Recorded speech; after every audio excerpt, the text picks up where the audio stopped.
Hello hello hello hello hello. जय हिंद दोस्तों, मैं नवीन शर्मा आप सभी का स्वागत करता हूं। आशा करता हूं आप सब इस ठंड में बहुत अच्छे होंगे। ठंड में अपना बचाव आप लोग कर रहे होंगे। तो एक बार सभी लोग क्लास से जुड़ जाएंगे और बताएंगे। जैसे ही मेरी आवाज़ आप तक पहुंचती है सभी बच्चे इकट्ठे थम्स अप करके मुझे बताएंगे, ठीक है भैया। तो जैसे पिछली क्लास में हम आपको पढ़ा रहे थे क्या, गुप्तवंश। गुप्तवंश में मैंने बोला इसको श्रीगुप्त से सिक्कों के द्वारा हमको पता चला कि श्रीगुप्त ने इस वंश की स्थापना की। लेकिन घटोत्कच भी इसी वंश का एक संस्थापक हुआ। मैंने बताया वास्तविक संस्थापक किसको बोलते हैं हम। वास्तविक संस्थापक कौन है, वो है चंद्रगुप्त प्रथम, ठीक है। वास्तविक संस्थापक किसको माना गया है, वो चंद्रगुप्त प्रथम को माना गया है। और चंद्रगुप्त प्रथम गद्दी पर कब बैठा, ये बैठा था 319 में। कब, 319 एडी में। और इसी दिन इसने चलाया था आपका गुप्त संवत को। इसके बाद में मैंने बताया था आपको, सॉरी, चंद्रगुप्त द्वितीय नहीं, चंद्रगुप्त द्वितीय के बाद में कौन आया था आपका, समुद्रगुप्त आया था। क्या बोलोगे, समुद्रगुप्त। और समुद्रगुप्त के बाद में हम लोग पढ़ रहे थे कहाँ, समुद्रगुप्त आपका मैंने आपको बताया होगा 335 से लेकर के 380 एडी तक, ठीक है। और समुद्रगुप्त के बाद में गद्दी पर था आपका कौन, चंद्र शासक, जिसको हम चंद्रगुप्त द्वितीय या चंद्रगुप्त विक्रमादित्य के नाम से जानते हैं। ये बातें हम कल कर रहे थे भैया। मेरी आवाज़ आप लोगों तक अगर पहुंच चुकी है तो थम्स जो मैंने आपसे बोला है वो भेज देंगे। तो ये क्या बताया मैंने, 380 से लेकर के और आपका 414 एडी तक शासक था। यहां तक की बात हम कर चुके थे। वेरी गुड, स्कंदगुप्त आएगा, ठीक है। चलो आगे पढ़ेंगे भैया। तो बच्चा एक बात समझोगे, चंद्रगुप्त द्वितीय के बारे में हम पढ़ रहे थे। मैंने बताया इसके बारे में कि इसकी पत्नी, शादी किससे कर ली थी इसने, शादी किससे कर ली थी इसने, पत्नी कौन थी इसकी, पत्नी ध्रुव देवी का जिक्र मैं कर चुका आपसे, ध्रुव देवी। और मैंने आपको ध्रुव देवी के अलावा यहाँ बताया था किसके बारे में, एक रामगुप्त शासक के बारे में बताया था। रामगुप्त शासक जो कौन था, चंद्रगुप्त द्वितीय का बड़ा भाई था, है ना। ये बातें मैं आपको बता चुका। और एक चीज मैंने आपको बताई थी, फाहियान। फाहियान किसके समय पर आया था, तो फाहियान चंद्रगुप्त द्वितीय के समय पर आया था। ये बातें हम कर रहे थे, ठीक है। इतनी बात में किसी को कोई दिक्कत नहीं होती। अब आगे बढ़ाएंगे अपनी बात को। अब आते हैं प्रमुख बातों पर। ये तो जर्नल एक ओवरव्यू हुआ गुप्तवंश का। प्रमुख बातें क्या हैं जानने के लिए, तो वो देखो बच्चे। बात आती है, एक लाइन लिखोगे, चंद्रगुप्त सेकंड ने अपनी पुत्री की शादी, क्या बोलेंगे, अपनी पुत्री की शादी,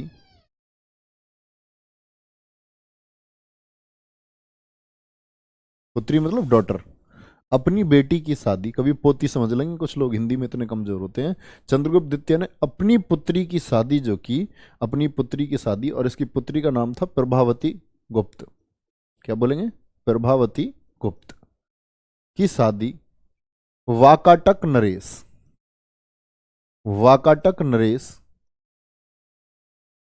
रुद्र सेकंड से की, रुद्र द्वितीय से की। तो यह एक बहुत बड़ा आप लोगों को समझने के लिए कॉन्सेप्ट आता है। तो समझेंगे क्यों चंद्रगुप्त द्वितीय ने ऐसा किया। तो विवाह संबंधों का सहारा आप सभी जानते हैं, लोग रिश्तेदारी क्यों करते थे, अपने साम्राज्य को बचाने के लिए, अपने साम्राज्य के विस्तार के लिए, ठीक है। तो ध्यान से देखेंगे।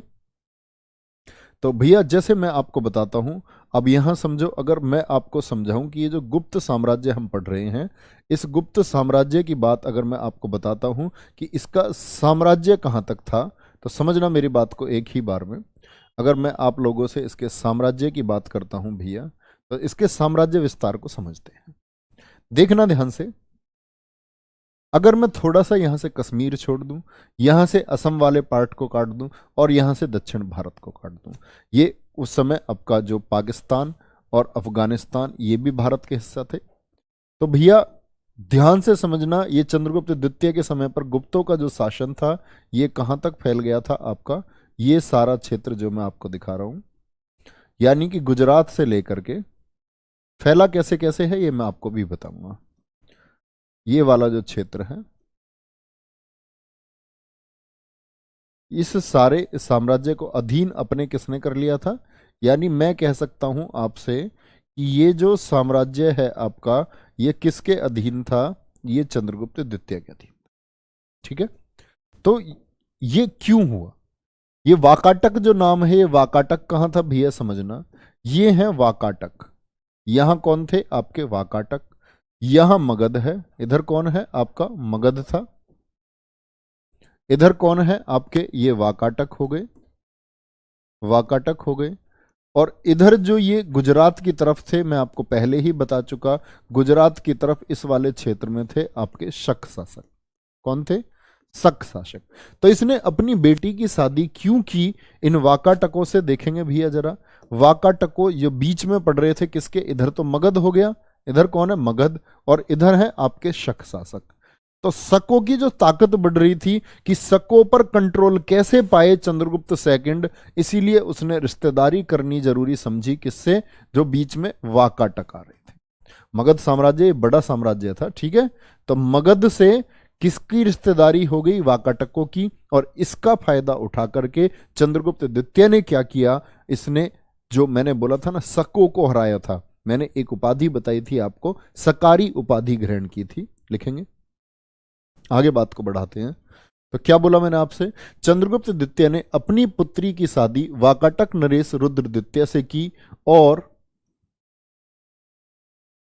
इनकी मदद लेकर, यानी वाकाटक नरेश की मदद लेकर, इनकी मदद लेकर शक शासक, ऐसे लिख लो शक शासक, इस समय शक शासक वही है, वो भी शक शासक है जिसने कोशिश की थी किसको उठाने की, ध्रुव देवी को, जिसने रामगुप्त से कहा था कि मैं इसको उठा करके ले जाऊंगा, है ना, शक शासक। तो एक बार तो पहले जब पराजित किया, उसके बाद में फिर से पराजित किया, जब इसने अपनी शक्ति बढ़ा ली थी रुद्र तृतीय ने फिर से, तो फिर पराजित किया। क्या बोलेंगे, शक शासक रुद्र तृतीय को हराया। अब इसमें कभी कंफ्यूज मत होना, एक रुद्र सेकंड तो देखो, रुद्र सेकंड तो वाकाटक नरेश है, और ये रुद्र थर्ड है शक शासक, इसको हरा देता। ठीक है, समझ गए क्यों इसने ये शादी की थी, अपनी बेटी की शादी इसने क्यों की थी। और देखो साम्राज्य विस्तार के लिए इसने क्या किया, एक और साम्राज्य बताता हूं आपको। दक्षिण के जब आप साम्राज्य पढ़ रहे होगे तो यहां आप पढ़ोगे, एक होगा कदम्ब साम्राज्य, कदम्ब साम्राज्य। और कदम्ब साम्राज्य कहां है आपका, कर्नाटक में है, कदम्ब साम्राज्य ये कर्नाटक में है। तो ये जो चंद्रगुप्त द्वितीय है, इसने विवाह संबंधों के सहारे यहां कदम साम्राज्य में एक शासक होंगे, मतलब कदम साम्राज्य होगा, कदम वंश के ही शासक होंगे, और शासक का नाम होगा काकुत्स वर्मा। एक शासक होगा यहां काकुत्स वर्मा, शासक जो होगा, इस काकुत्स वर्मा शासक से शासक की जो बेटी होगी, काकुत्स वर्मा एक राजा है, और इस राजा की जो बेटी है इससे शादी कराएगा, कि बेटी से शादी कराई चंद्रगुप्त द्वितीय ने, अपने पुत्र कुमार गुप्त की शादी कराई। तो समझ रहे हैं, अपने पुत्र कुमार गुप्त की शादी कराई। तो बस समझने की बात क्या है, आप नहीं भूल पाएंगे कभी भी। इधर तो इसने इन शकों को हराने के लिए किससे संबंध बनाया, एक वाकाटकों से, और इधर कदम्ब साम्राज्य से, किस लिए, अपने साम्राज्य को फैलाने के लिए। कोई दिक्कत, कोई दिक्कत, चलो भाई आगे देखेंगे। आगे बढ़े भैया, इसमें थम्स अप करके भेजेंगे, इतनी बात समझ गए होंगे, बड़ी छोटी सी बात है कि इसने शादी क्यों की थी। तो अपने साम्राज्य को मजबूत करने के लिए हर कोई शादी करता है। चलो लिखना दूसरी बात, इसने मथुरा क्षेत्र को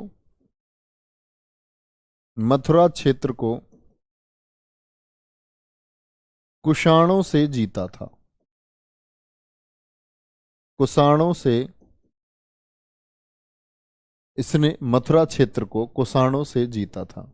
तो आपसे पूछ सकता है चंद्रगुप्त द्वितीय के समय मथुरा वाला जो क्षेत्र था वहां पर कंट्रोल किसका था, कुषाणों का था। तो कुषाणों से इसने इस मथुरा क्षेत्र को जीता। और ये बात हमको कहां से पता चलती है, इस बात के बारे में अभिलेख है हमारा मथुरा अभिलेख। तो कभी आपसे प्रश्न पूछे मथुरा अभिलेख किसके बारे में जानकारी देता है, वो बताता है चंद्रगुप्त द्वितीय की मथुरा विजय के बारे में, मथुरा विजय के बारे में बताता है।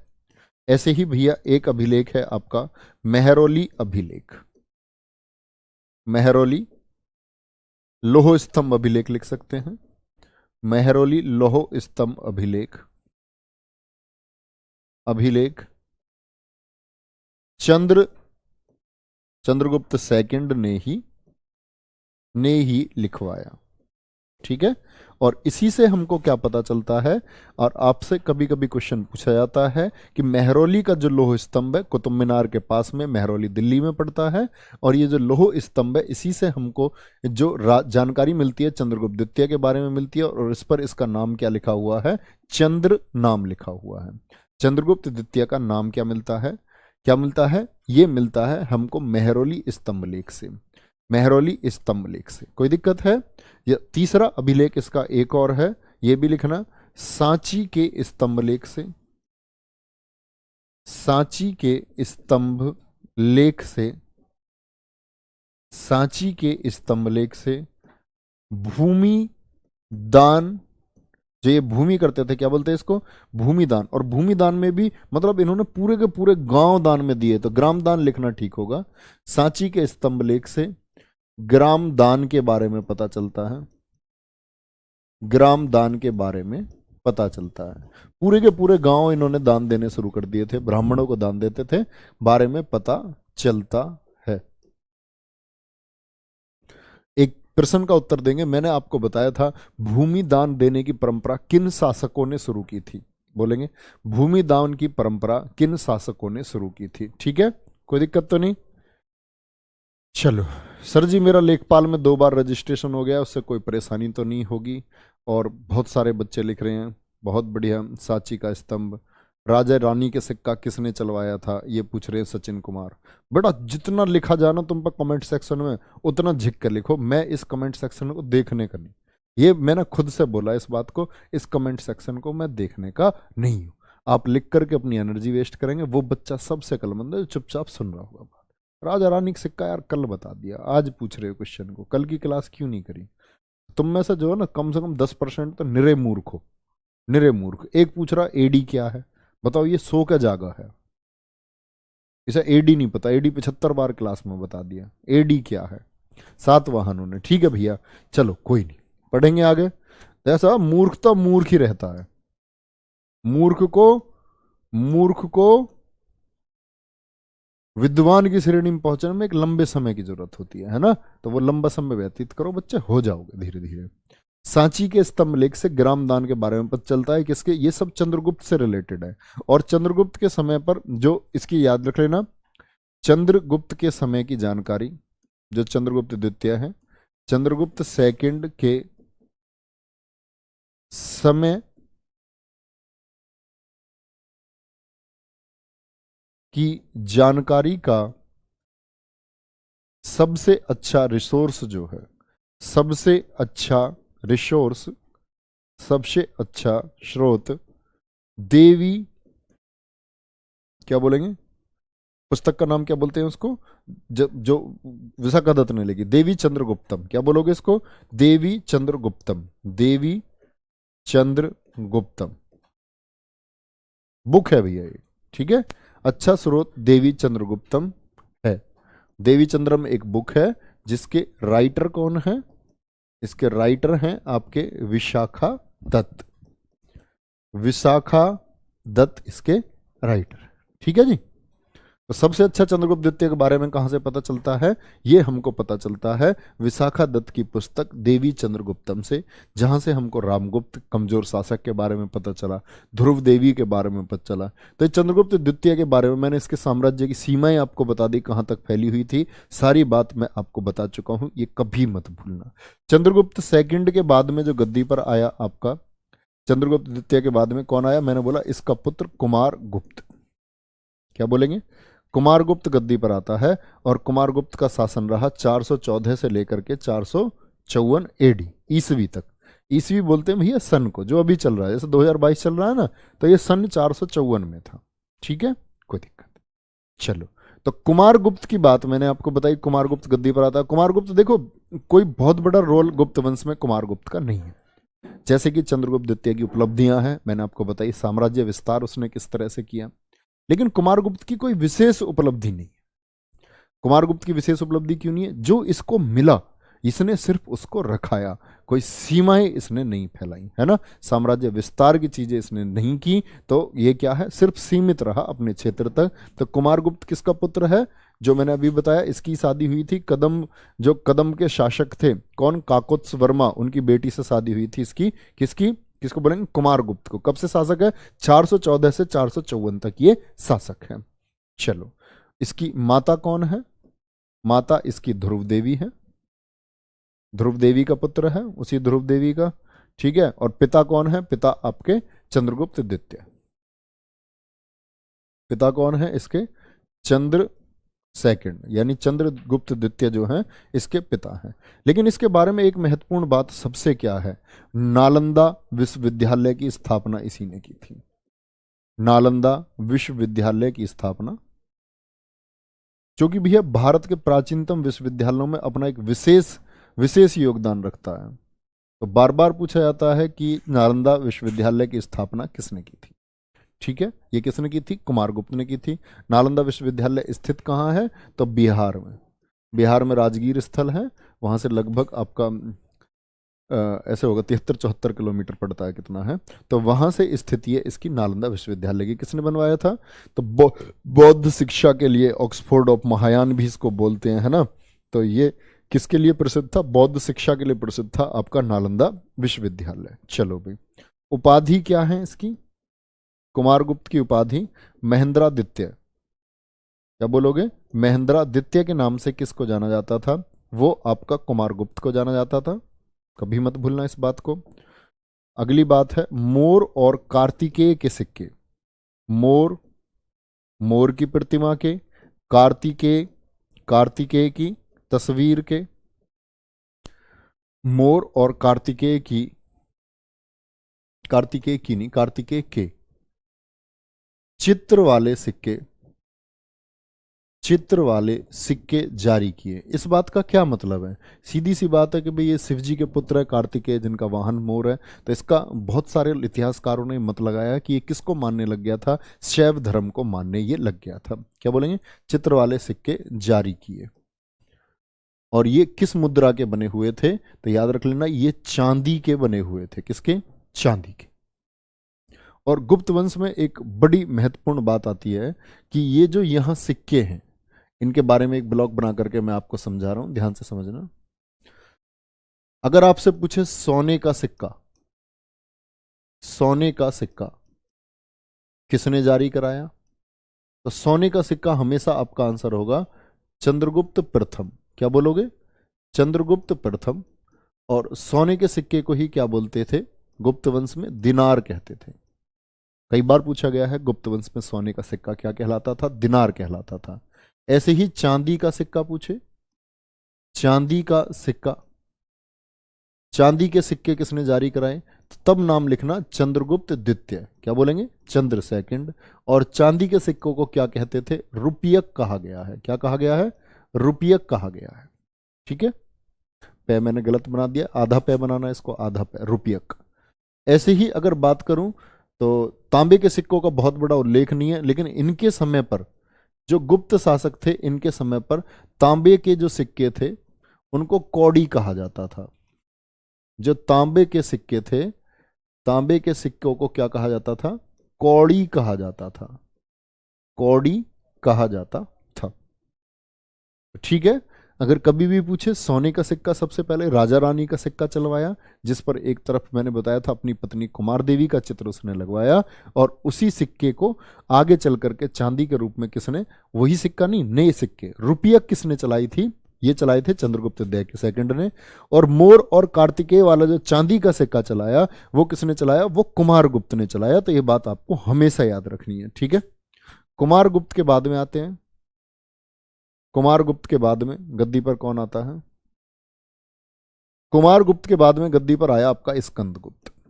स्कंद, क्या बोलोगे, स्कंदगुप्त। और स्कंदगुप्त ये किसका पुत्र है, क्या बोलोगे, स्कंदगुप्त ये आपका पुत्र है कुमारगुप्त का। कुमारगुप्त का शासन कब तक है, 454 तक। तो 454 में ये आ जाता है, 454 से लेकर के 467 एडी तक शासक रहा। तो दिक्कत, आगे चलेंगे। बहुत बढ़िया। हाँ, कुषाणों ने भी सोने के सिक्के चलाए थे, और कनिष्क जो था उनमें, कुषाणों में कनिष्क, उसने शुद्ध सोने के सिक्के चलाए थे। इस बात को याद रखना, कभी पूछे शुद्ध सोने के सिक्के किसने चलाए, वो कनिष्क ने चलाए थे, है ना। कनिष्क वाले अपने नोट्सों में लिख लेना उस बात को। स्कंदगुप्त, तो स्कंदगुप्त का क्या क्रेडिट है, कोई बहुत ज्यादा महत्व नहीं है स्कंदगुप्त का। स्कंदगुप्त का एक महत्व है, लिखना, इसके समय पर हूणों का आक्रमण हुआ। इसके समय पर, और हूणों को इसने पराजित किया था। इसके समय पर हूणों का आक्रमण हुआ। हूण कहाँ से आए थे, मैंने बताया था, जो आपकी यूची जनजाति थी। यूची जनजाति जब आपकी बैक्ट्रिया प्रदेश में बसी, और बैक्ट्रिया से जो लोग निकले और नर्मदा घाटी में आकर के बसे, नर्मदा घाटी में रहने वाले उन लोगों को हम हूणों के नाम से जानते हैं। इसके समय पर हूणों का आक्रमण हुआ। हूणों का आक्रमण हुआ। हूणों को इसने क्या कर दिया था, हरा दिया था, ठीक है। और जो हूणों का नेतृत्व कर रहा था वो कौन व्यक्ति है, हूणों का नेतृत्व आपका कर रहा था तोरमाण। क्या बोलोगे, हूणों का नेतृत्व कौन कर रहा था, हूणों का नेता कौन था, तोरमाण इनका नेता था। तो भैया एक बात पूछी जाती है कि स्कंदगुप्त ने इनको पराजित किया, तो इस समय जब स्कंदगुप्त ने इनको पराजित किया तो स्कंदगुप्त एक युवराज था। क्या था, एक युवराज हुआ करता था। क्या उस समय भैया ये जिंदे नहीं थे राजा, इनके जो पिता है कुमारगुप्त जिंदे थे या नहीं थे, तो कुमारगुप्त जिंदा था, ठीक है। लेकिन कहते हैं कि युवराज होते हुए इन्होंने नेतृत्व किया, और उस समय तक राजा थे कुमारगुप्त। लेकिन जब ये युद्ध चल रहा था, हूणों से उनका आक्रमण चल रहा था, इसी युद्ध के दौरान मौत हो गई थी किसकी, कुमारगुप्त की। इसीलिए ये श्रेय दिया जाता है स्कंदगुप्त को कि इन्होंने युवराज होने के नाते इसको विजयी किया था। तो ऐसा समझो कि जो इनकी माता थी वो बीच युद्ध में विधवा हो गई थी, इसीलिए क्रेडिट किसको गया, इसका स्कंदगुप्त को गया। और स्कंदगुप्त का दूसरा क्रेडिट क्या जाता है, मैंने आपको पिछली क्लास में भी बताया था, सुदर्शन झील का, जो सुदर्शन झील है उसका पुनः जीर्णोद्धार कराया। पुनः जीर्णोद्धार किसने कराया था। अब मुझे आंसर करेंगे आप सभी लोग कि इससे पहले जीर्णोद्धार किसने कराया था। भाई निर्माण आपको पता है पुष्यगुप्त ने करवाया चंद्रगुप्त मौर्य के समय पर, नहरें निकलवाई तो शासक ने अशोक के समय पर। उसके बाद में जो जीर्णोद्धार पहली बार जब उसकी मरम्मत कराई तो किसने कराई थी, मरम्मत को बोलते हैं। पुनः मरम्मत का नाम आएगा तो स्कंदगुप्त का नाम लोगे आप हमेशा, किसका, स्कंदगुप्त का नाम लोगे। नालंदा विश्वविद्यालय के बारे में मैं बताऊंगा बच्चे, जब बख्तियार खिलजी आएगा 1199 में, वो आपका उसको ध्वस्त करेगा, मोहम्मद गोरी का सेनापति होगा, है ना। फिर बाद में वो कुतुबुद्दीन ऐबक का भी सेनापति हो जाएगा खिलजी, उसके बारे में वहीं बताऊंगा मैं। चलो, कोई दिक्कत, कोई दिक्कत है यहाँ तक। चलो भैया नेक्स्ट, आगे चलेंगे भैया। तो सुदर्शन झील का पुनः जीर्णोद्धार कराया किसने कराया था, स्कंदगुप्त ने कराया, और यही स्कंदगुप्त का सबसे बड़ा क्रेडिट दिया जाता है। और बच्चे एक बात याद रख लेना, जो क्या लिखना है, गुप्त वंश में कुल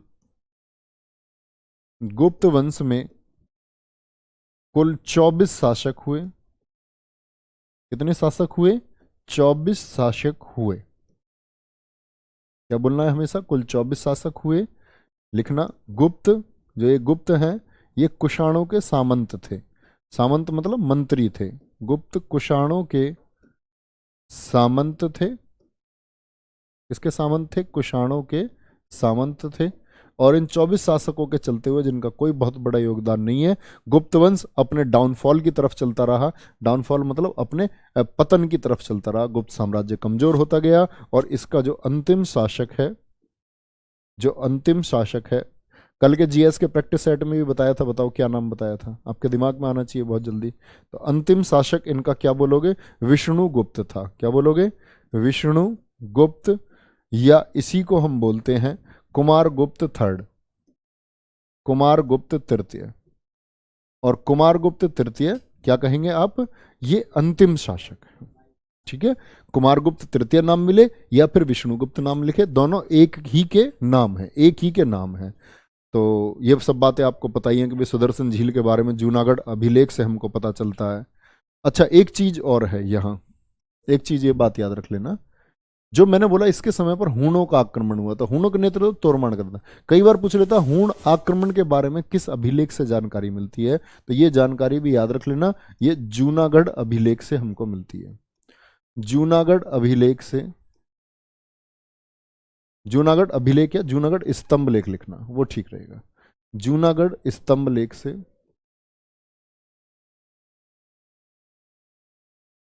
स्तंभ लेख से हूण आक्रमण के बारे में पता चलता है, लिख लेना। जूनागढ़ अभिलेख से हूण किसके बारे में, हूण आक्रमण के बारे में हमको जानकारी मिलती है। ठीक है, तो इस तरह क्या हुआ, ये डाउनफॉल हुआ आपका। और शताब्दी कौन सी चल रही है, छठी शताब्दी। छठी शताब्दी में जो ये आपके गुप्त हैं ये अपने पतन की अंतिम स्थिति पर आ गए। लेकिन इनके समय की भैया एक लिखना जो अर्थव्यवस्था थी, गुप्तकालीन अर्थव्यवस्था।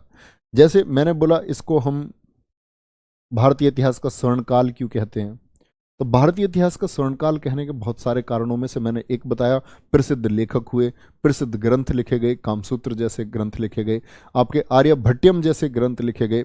ठीक है, महत्वपूर्ण नाटकों की रचना हुई, ज्ञान आर्जन का काम हुआ। ठीक है, बहुत सारे हम लोग मतलब ऐसे समझो विज्ञानवाद की तरफ बढ़े, तो क्लासिकल युग बोलते हैं इसको, भारतीय इतिहास का स्वर्ण युग बोलते हैं।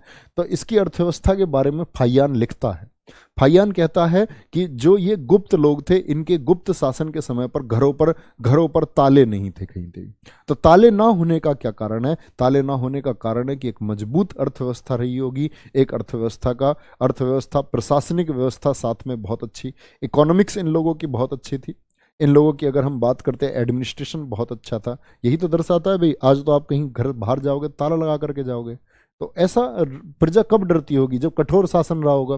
तो अर्थव्यवस्था में एक तो भैया आपको भूमि पर जो ऊपर लगान होती थी, अगर हम बात करें भू राजस्व की, भूमि राजस्व नहीं भू राजस्व बोलेंगे इसको, भू राजस्व जो रेवेन्यू देना पड़ता था वो कितना था, उपज का, क्या बोलोगे, उपज का 1/6 हुआ करता था। किसमें, गुप्त वंश में। आपकी जितनी भी उपज हुई है वो आपको राजा को देनी होगी, उसका 1/6। लेकिन बच्चे मौर्य काल में क्या था, जो मौर्य काल था, मौर्य काल में क्या था, मौर्य काल में देखो मेगास्थनीज था एक जिसने इंडिका लिखी थी। तो मेगास्थनीज ने इंडिका में क्या लिखा है, मेगास्थनीज ने बताया है कि वहां 1/4 थी। लेकिन अधिकतम इतिहासकार, बाकी जो लोग हैं वो इतिहासकार क्या कहते हैं, 1/6। तो मौर्य काल में भी कभी पूछा जाए भू राजस्व कितना था, 1/6 ही आपको आंसर देना है। लेकिन अगर पूछ ले विशेष रूप से कि मेगास्थनीज ने भू राजस्व कितना बताया है, तो 1/4 आंसर करना होगा। तब भू राजस्व कितना था, इनका उपज का 1/6 था।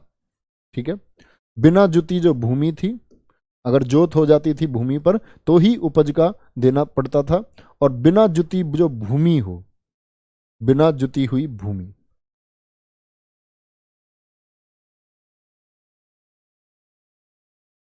बिना जुती हुई भूमि, और बिना जुती हुई भूमि को ये लोग बोलते थे अपरहत, अपरहत कहते थे। क्या अपरहत पर भी कोई टैक्स जाता था, नहीं जी, अपरहत पर कोई भी टैक्स नहीं जाता था। ठीक है, चलो, तो भू राजस्व जो था वो उपज का 1/6 हुआ करता था। ये इनकी अर्थव्यवस्था की बात बता रहा हूं। और अब बात करते हैं इनकी प्रशासनिक व्यवस्था जो थी, प्रशासनिक व्यवस्था सारी समझना कैसे इन्होंने इसको काबू में पाया। तो प्रशासनिक व्यवस्था तभी अच्छी होगी जब एक अच्छी टीम होगी ऑपरेट करने के लिए। अच्छी टीम से मतलब है अच्छे लोग जिनके हाथ में शक्तियां होगी। तो ऐसे ही प्रमुख थे। पुलिस विभाग था क्या इनका, हाँ, दंडपाशिक एक व्यक्ति था, दंडपाशिक। दंडपाशिक कौन था, ये पुलिस विभाग इन्होंने बनाया हुआ था। ये हुआ करता था पुलिस प्रमुख, नोट करना, ये कौन था, ये पुलिस प्रमुख हुआ करता था, दंड पाशिक। ठीक है, महासंधिक विग्रह एक था आपका, महासंधिक विग्रह। और महासंधिक विग्रह का क्या काम था भैया, इसका काम था विदेश नीति के लिए। तो गुप्त काल में विदेश नीति का जो संचालक था वो कौन सा अधिकारी हुआ करता था, वो प्रमुख अधिकारी था, कौन, महासंधिक विग्रह। ठीक है, दंडपाशिक कौन था, ये पुलिस विभाग का प्रमुख हुआ करता था। महादंड नायक, महादंड नायक, महादंड नायक का क्या काम था, तो ये था न्याय विभाग का प्रमुख। किसका, न्याय विभाग, लिख लेना आगे, न्याय विभाग का प्रमुख था। ठीक है, ये कौन व्यक्ति है? महादंड नायक है। एक था आपका अग्रहारिक, अग्रहारिक, और अग्रहारिक के पास कौन सा पद था? ये था दान जो विभाग था उसका प्रमुख था, जो दान देते थे ये लोग। जैसे मैंने बताया गांव के गांव दान दिए इन्होंने, तो अग्रहारिक ये दान विभाग का प्रमुख था। दंडनायक न्याय विभाग का, महासंदिग्ध विग्रह विदेश नीति के लिए, दंडपाशिक ये पुलिस प्रमुख था। कौन था? पुलिस प्रमुख था। ठीक है, ये हुई इनकी प्रशासनिक व्यवस्था, जो इन्होंने अपनी नीति को अच्छा बनाया, जिसके लिए और भी बहुत सारे पद थे लेकिन महत्वपूर्ण यही है। चलो, कोई दिक्कत? गुरुजी सिविल और क्रिमिनल लॉज अलग अलग होते हैं। यार प्रखर दीक्षित, क्या कर रहे हो? क्लास कैसी चल रही है? सिविल है, कैसी बात कर रहे हो आप? सिविल लॉ बच्चे वो जो जमीन संबंधित कानून होते हैं, जिसके लिए हमारा, अगर हम कहते हैं कि एक होते क्रिमिनल लॉज, क्रिमिनल लॉज के लिए हमारा आईपीसी है, भारतीय दंड विधान 1860, 1860, है ना। और अगर क्रिमिनल लॉज की बात करते हैं तो क्रिमिनल लॉज के लिए हमारा क्या, कौन सा प्रोसीजर लगाएंगे? तो उसके लिए सीपीसी होता है, क्रिमिनल प्रोसीजर कोड, है ना। क्रिमिनल नहीं, sorry, civil procedure code. Civil procedure code में सिविल मामले देखे जाते हैं। सिविल मामले कौन से होते हैं? जो भूमि वगैरह के मामले होते हैं, ऐसे मामले जिसमें आप ये नहीं चाहते कि कोई आदमी जेल जाए, जिसमें आप पैसे की मांग करते हैं। और आपराधिक मामले वो होते हैं जिनमें आप ये चाहते हैं कि कोई व्यक्ति जेल जाए, जो कि हमारे किस में बताए गए हैं? भारतीय दंड विधान 1860 में बताए गए हैं। बच्चे क्लास कौन सी चल रही है? हिस्ट्री की क्लास चल रही है, आप क्रिमिनोलॉजी की बात कर रहे हैं? अपराधों के बारे में प्रश्न पूछ रहे हैं। बच्चे इतनी बात क्लियर है? सर कामसूत्र क्या होता है? सर भट्ट, भट्ट कर क्या है? अभी बताऊंगा बच्चे। दशावतार मंदिर क्या है? अच्छा, बहुत बढ़िया, वेरी गुड वेरी गुड, बहुत अच्छी क्लास, कोई बात नहीं। देखा, अब बच्चा पढ़े करो पढ़े करो, मान लो मेरी बात तो, अगर मेरी बात मान लोगे तो चरम पर पहुंचोगे कम समय पर, मेरी बात नहीं मानोगे तो भटकते रहना है। एक तो पहली बात तो मैं झूठ नहीं बोलता, दूसरी बात मैंने बहुत बच्चे देखे तैयारी करते हुए, बहुत, थोड़े नहीं बहुत। देखो अध्यापक तो बहुत सारे, मुझसे बहुत लाख लाख गुणे अच्छे गुणी अध्यापक, विद्वान अध्यापक, मुझसे ज़्यादा लाखों छात्र भी बच्चों ने पढ़ा दी, लेकिन मैं इस बात का दावा कर सकता हूँ मैं सबसे ज़्यादा बच्चों से जुड़ा हुआ हूँ, सबसे ज़्यादा। पढ़ा तो बहुत लोगों ने दिया, लेकिन बात है बच्चों से कितने लोग जुड़े। मैं इस बात का दावा कर सकता हूँ, मैं बहुत सारे हजारों बच्चों से मैं जुड़ा हुआ हूँ। ठीक है, हजारों बच्चों से मैंने खुद अपने आप बात की होंगी। तो मैं तुम्हें बता रहा हूँ, तुम पढ़ लो, मान जाओ, अपने अंदर बदलाव लेकर आ जाओ। बदलाव किस चीज का? शांत होकर के पढ़ने का। ये हुई प्रशासनिक व्यवस्था। ठीक है, एक बच्चे ने पूछा जो इनका टैक्स सिस्टम था, एक बच्चे ने अभी क्वेश्चन पूछा जी भट्ट कर क्या था। ठीक है, तो दो कर इनके प्रमुख थे, एक तो भट्ट कर था, एक था चाट कर। चाट बोलते थे सैनिकों को, जो छोटी सेना होती थी उसको ये चाट बोलते थे, उससे बड़ी सेना होती थी उसको ये चमू बोलते थे, चमू, है ना। तो चाट कर सैनिकों के लिए लिया जाता था, और किससे लिया जाता था? लुटेरों से लिया जाता था। लुटेरो, क्या बोलोगे? लुटेरों पर जो टैक्स लगता था, लूट के धन पर, वो चाट कर कहलाता था। और जो भट्ट कर था ये था पुलिस टैक्स, पुलिस जो टैक्स लगाती थी बच्चा, ये आपका भट्ट कर था। ठीक है, अब बात आ जाती है मंदिरों की। मंदिर नोट करेंगे, मैंने बोला था ना गुप्त काल में मंदिर बड़े महत्वपूर्ण है और इनसे हमेशा प्रश्न आता है। जैसे तिगवा का मंदिर बोलेंगे, तिगवा विष्णु मंदिर, बोलो भैया तिगवा विष्णु मंदिर। बच्चे बताना कहाँ स्थित है तिगवा का विष्णु मंदिर।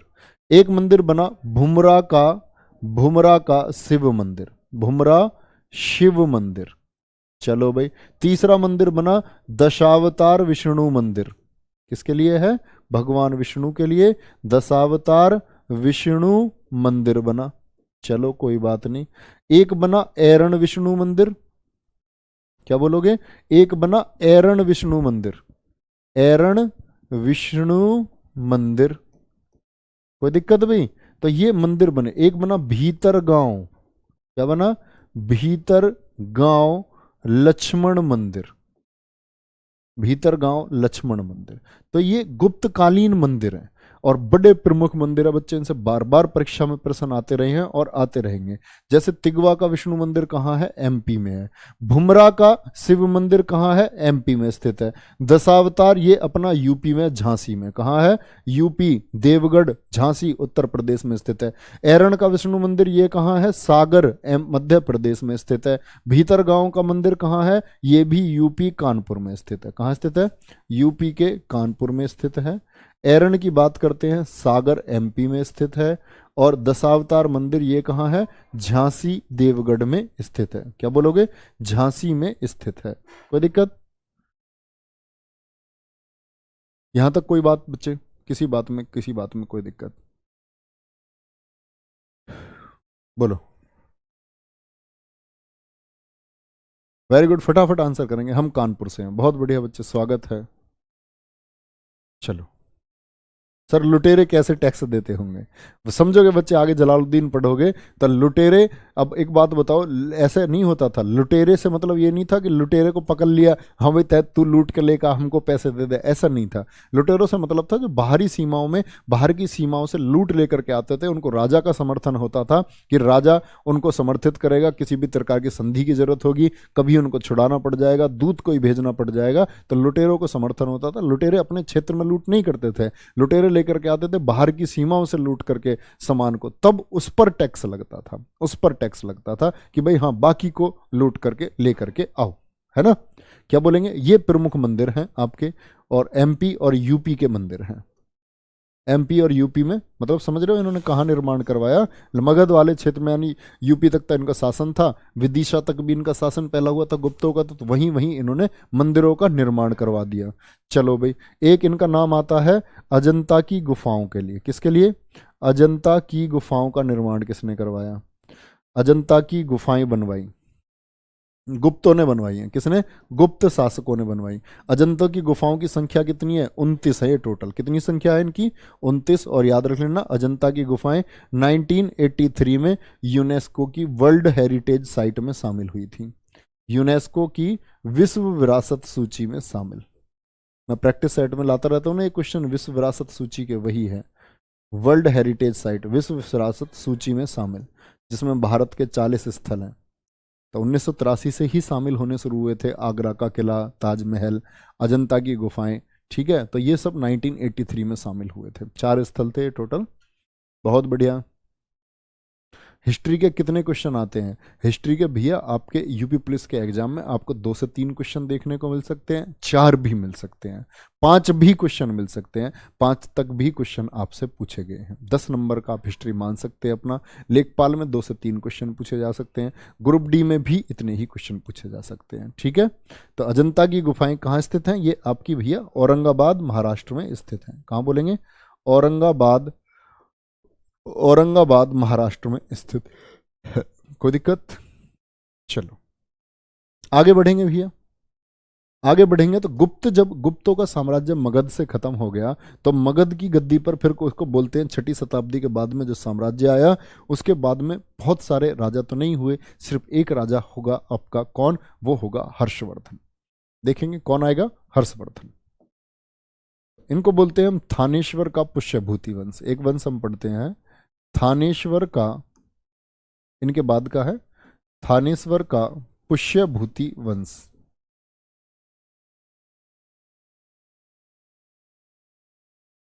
थानेश्वर कहां पड़ता है जी? ये थानेश्वर पड़ता है ये आपका हरियाणा में। तो हरियाणा का एक वंश है। तो ये हरियाणा का वंश आपका मगध में, उधर कन्नौज में कैसे पहुंचेगा, ये कहानी थोड़ी बड़ी है, समझते रहना इस बात को। थानेश्वर का पुष्यभूति वंश था, जिसके संस्थापक कौन है? जिसके संस्थापक हैं आपके, इनके पिता का नाम क्या था? बोलेंगे एक बार। राजा हर्षवर्धन के पिता का नाम क्या था? तो प्रभाकर वर्धन। इसके संस्थापक कौन है? संस्थापक थे पुष्यभूति, ठीक है, जिनके नाम पर इस वंश का नाम पड़ा। और पुष्यभूति के बाद में जो आपका आया गद्दी पर, इसके बाद में गद्दी पर आया प्रभाकर वर्धन। क्या बोलोगे? प्रभाकर वर्धन। एक छोटा सा वंश था भैया, छोटा वंश था। कहां? हरियाणा में। और इसको पढ़ना क्यों जरूरी है? देखेंगे इसका इतिहास में एक बड़ा योगदान है। थानेश्वर जिसका संस्थापक कौन है? पुष्यभूति नामक एक व्यक्ति था। इन्हीं का आगे एक वंशज हुआ प्रभाकर वर्धन, और प्रभाकर वर्धन की 3 संतानें हुई हैं।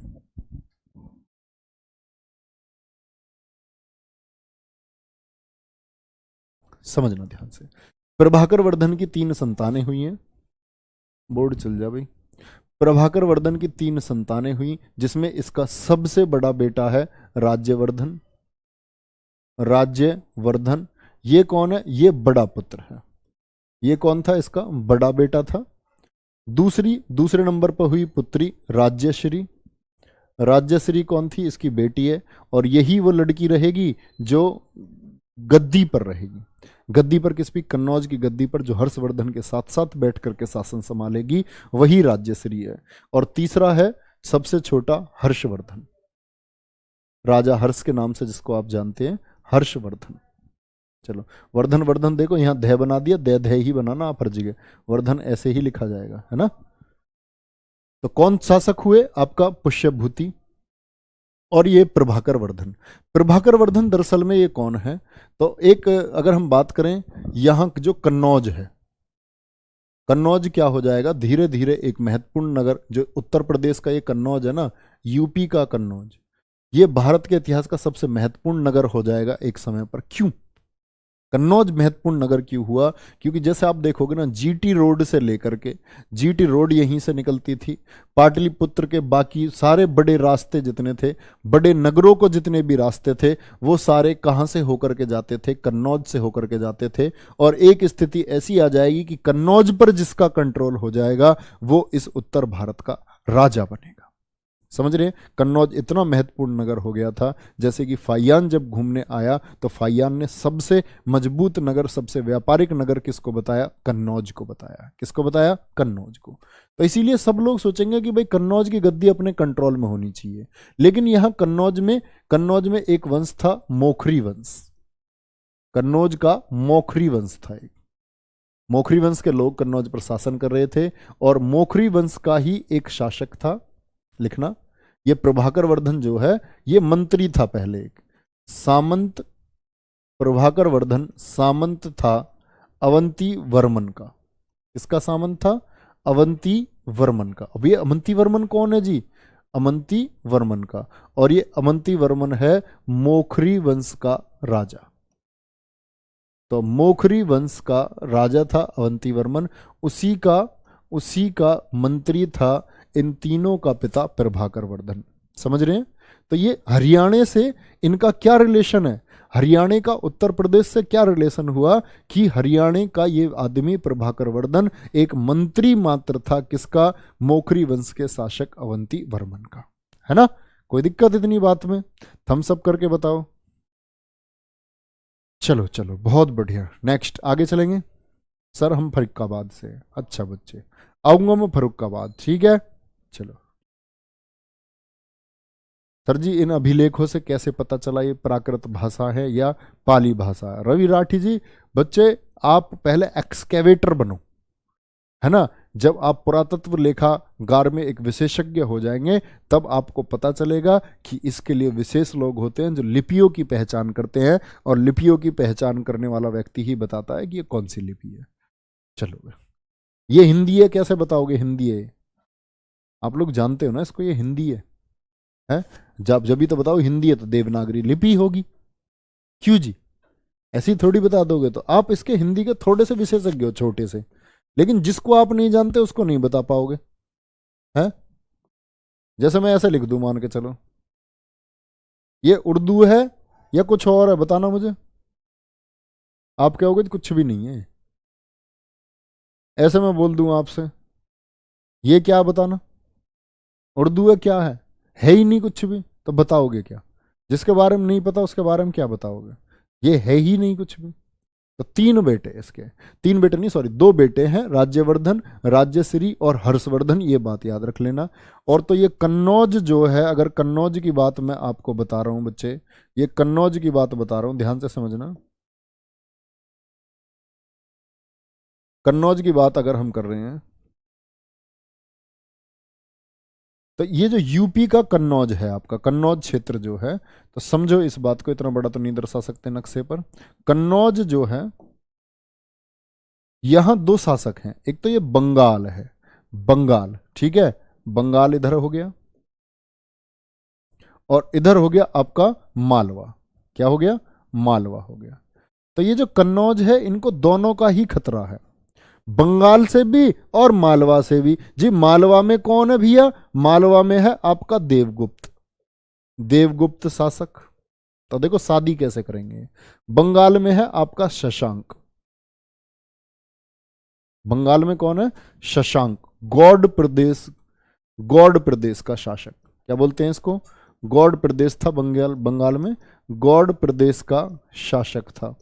ये वही शशांक है जिसने उस पीपल वृक्ष को कटवाया था जिसके नीचे महात्मा बुद्ध ने ज्ञान प्राप्त किया था। बोधि वृक्ष को कटवाने वाला वही शशांक है, बौद्धों के खिलाफ था, कटवाने वाला। ठीक है। तो ये जो कन्नौज है, इस कन्नौज को खतरा किससे है? इस कन्नौज को खतरा है भैया बंगाल से और मालवा से। तो ये लोग क्या करते हैं?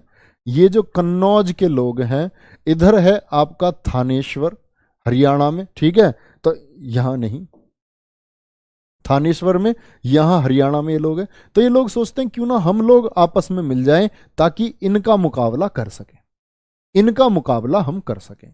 तो ये प्रभाकर वर्धन क्या करते हैं? अपनी बेटी राज्यश्री को कहां भी शादी कर लेते हैं, आपस में दोनों विवाह संबंध बना लेते हैं, एक तो अवंती वर्मन और एक प्रभाकर वर्धन, यानी मंत्री और राजा आपस में समधी समधी बन जाते हैं। तो क्या हुआ, आगे चलेंगे थोड़ा सा।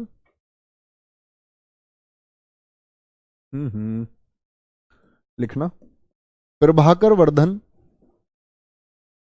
प्रभाकर वर्धन ने राज्यश्री, इसकी बेटी है, राज्यश्री की शादी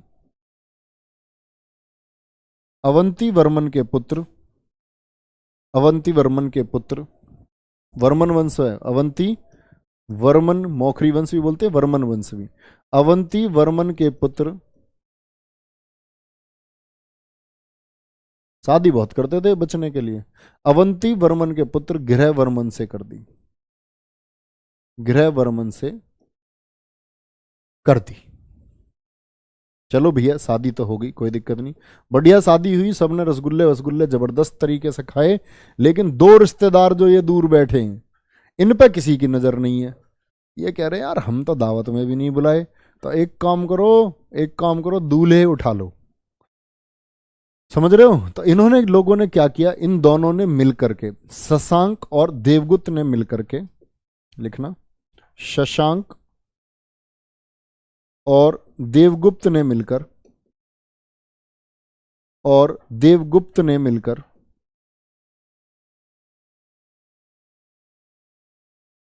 गृहवर्मन की हत्या कर दी। अरे मैं कहां जा रहा हूं भाई, मिलकर गृहवर्मन की हत्या कर दी और किडनैप कर लिया राज्यश्री को। किडनैप, अब देखो, अब मूवी में जबरदस्त सीन आया है, किडनैपिंग हो चुकी है। फिल्मों में जब ये तो बने रहा है, सुनील शेट्टी मिथुन मिथुन की फिल्म आ गई पुरानी, तो उन सब की थीम एक ही थी, ऐसा उनकी फिल्मों की एक ही कहानी थी कि बहन का किडनैप कर लिया और ऐसे घर में प्रताड़ित करे, चाटे वाटे चले, तो फिर वो बदला लेता था।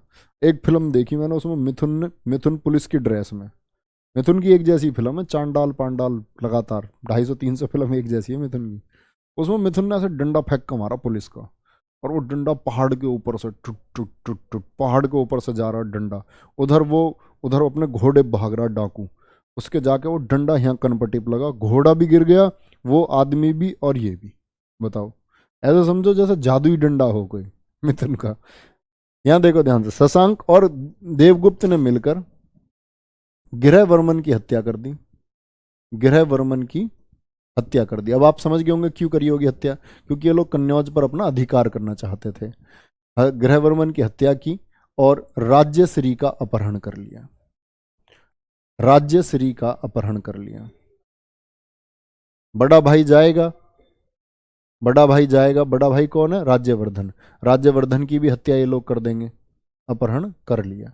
इधर इनकी मौत हो जाएगी, प्रभाकर वर्धन इनके पिता की मौत हो जाएगी, बच्चे का बेचारा छोटा सा बच्चा, 16 वर्ष का बच्चा हर्ष, जिसको 16 वर्ष की अवस्था में इन राजाओं से लड़ना होगा, है ना, अपनी बहन को वापस ढूंढना होगा, विलाप में अपने पिता और अपने भाई के लिए दुखी भी होना होगा, और ऐसा शासक जो दिल गद्दी पर नहीं बैठना चाहेगा कन्नौज की पर, लेकिन अपनी बहन के लिए उसको लड़ना होगा, और अपनी बहन को आजीवन वो गद्दी पर बिठाता रहा, उसके साथ गद्दी पर बैठता रहा। बहन भाई का एक अटूट प्रेम हमको यहाँ देखने को मिलता है। नहीं तो इन्होंने ऐसे राजा थे ना पुराने समय तो, कि उन्होंने हत्या कर ली, अपने भाई की हत्या कर दी। इधर एक शासक हर्षवर्धन जैसा शासक है जिसने अपनी बहन को अपने साथ बिठाया। इतना ही प्यार आप लोग भी अपनी बहन से करना, है ना। ठीक है, तो कल की क्लास में यहीं से कंटिन्यू करेंगे। बाय बाय, जय हिंद, जय भारत। अपना ध्यान रखें बच्चे, बहुत अच्छे से पढ़ते रहें। तो कल हम इसको खत्म कर लेंगे यहाँ हर्षवर्धन को, और हर्षवर्धन के बाद में फिर मैं बताऊंगा कि जब हर्षवर्धन की मौत हो जाएगी तो इस कन्नौज पर कैसे एक संघर्ष छिड़ेगा, जिसको हम त्रिपक्षीय संघर्ष बोलेंगे। जिस त्रिपक्षीय संघर्ष में आपके प्रतिहार शासक आएंगे, जिसमें हम गुर्जर प्रतिहार वंश के बारे में पढ़ रहे होंगे, है ना। एक तरफ से हम राष्ट्रकूटों के बारे में पढ़ रहे होंगे, एक तरफ से हम आपके बंगाल के शासकों के बारे में यानी पाल शासकों के बारे में पढ़ रहे होंगे। धीरे धीरे आप समझते चले जाओगे। सर जी गुप्त काल के मंदिर, गुप्त काल के मंदिर जो बने हुए हैं बच्चे, शैली में 2 बार बता चुका हूँ, अपने शब्दों में बता चुका हूँ, जीएस के प्रैक्टिस सेट में आपको बता चुका हूँ, मंदिरों की क्लास भी स्पेशल आपकी लूंगा, सब कुछ समझाऊंगा। मैं बताऊंगा आपको गांधार शैली का निर्माण, गांधार शैली का प्रयोग हुआ है मंदिरों के निर्माण में, दक्षिण में जैसे इस्तेमाल होता है द्रविड़ शैली वगैरह का हम प्रयोग करते हैं, सब कुछ जानते रहेंगे, है ना। चलो, हाँ मिथुन की फिल्म अलग ही है भाई। परीक्षित गढ़ से हूँ सर, किला परीक्षित गढ़, बहुत बढ़िया, Meerut. Very good, bye, okay, thank you. तो मिलते हैं अब। मिथुन कौन है? एक बच्चा कह रहा है जी मिथुन कौन है? मिथुन कोई राजा है या फिल्म स्टार है? मिथुन इसे ये सोच रहा इतिहास में मिथुन कोई राजा है या फिरकी ले रहा होगा, इसे पता तो होगी।